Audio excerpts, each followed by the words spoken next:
Hello friends. Ennui is pronounced ennui. It is a word that means a deep feeling of boredom, restlessness, or dissatisfaction. It happens when someone feels uninterested in life, even if nothing is wrong. Unlike normal boredom, which comes and goes, ennui is a more lasting feeling. It makes people feel stuck in a routine, as if life has no excitement or purpose. This feeling can come from doing the same things over and over, not having new challenges, or feeling like nothing truly matters. Even if a person has success, money, or fun activities, they may still experience ennui if they do not feel fulfilled inside.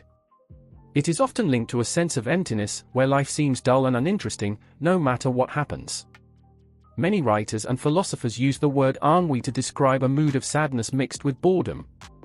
It can make people feel lost, as if they are waiting for something exciting to happen, but nothing ever does.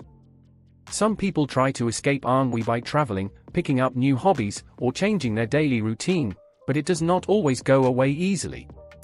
Let's use ennui in some sentences. She felt ennui during a long lecture.